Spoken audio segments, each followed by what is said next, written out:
సహకార సంఘం ఆధ్వర్యంలో శాఖాపూర్ గ్రామంలో మొక్కజొన్న మక్కల కొనుగోలు కేంద్రాన్ని ప్రారంభించడం జరిగింది। ఈ కార్యక్రమానికి ముఖ్య అతిథులుగా లింగాపూర్ సర్పంచ్ గారు, మా డైరెక్టర్ బాలచందర్ గారు మరియు రైతులు మరియు మా CEO గారు పాల్గొనడం జరిగింది। ఏదైతే రైతుల కోసం ఆలోచించి మా బినోలా సొసైటీ కేంద్రంలో ఇప్పటి వరకు మక్కల కొనుగోలు కేంద్రాన్ని ప్రారంభించడం లేదు। రైతుల దృష్ట్యా బోధన ఎమ్మెల్యే సుదర్శన్ రెడ్డి గారు రైతుల దృష్ట్యా ఆలోచించి మాకు బినోలా సొసైటీకి ఈరోజు మక్కల కేంద్రాన్ని మంజూరు చేయడం జరిగింది। రైతులు తాము పండించిన మక్కలను ఈ సొసైటీకి తీసుకొచ్చి మంచి మద్దతు ధర పొందగలరని చెప్పేసి రైతులకు ఈరోజు సూచిస్తున్నాను।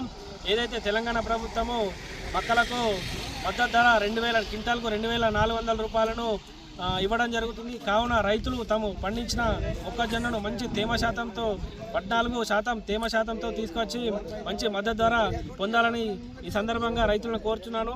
అదేవిధంగా రైతులు తాము పండించిన మొక్కజొన్న మక్కలకు ఎకరాకు 26.5 క్వింటాల్ని మాత్రమే ప్రభుత్వం కొనుగోలు చేస్తుంది। కాబట్టి రైతులు తాము పండించిన ధాన్యాన్ని సెంటర్కు తీసుకొచ్చి మంచి మద్దతు ధర పొంది మరియు రైతులకు ఇంకొక విధంగా సూచన ఏంటంటే రైతులు తమ పండించిన మక్కలకు కౌలు తీసుకోవడం జరగదు। కాబట్టి రైతులు ఇట్టి విషయాన్ని గుర్తుంచుకొని కొనుగోలు కేంద్రానికి మంచి తాలు తప్ప లేకుండా తీసుకొచ్చి మద్దతు ధర పొందాలని ఈ సందర్భంగా కోరుతున్నాను।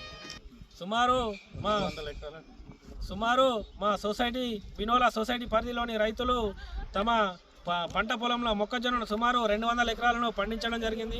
200 ఎకరాలు పండించిన మొక్కజొన్నను ఈ సొసైటీ కేంద్రానికి తీసుకొచ్చి మంచి మద్దతు ధర పొందాలని తెలియజేస్తూ మళ్ళొకసారి మా బినోలా కేంద్రానికి మొక్కజొన్న కొనుగోలు సెంటర్ని మంజూరు చేసిన బినోలా సొసైటీ తరఫున ప్రత్యేక ధన్యవాదాలు తెలుపుకుంటున్నాం।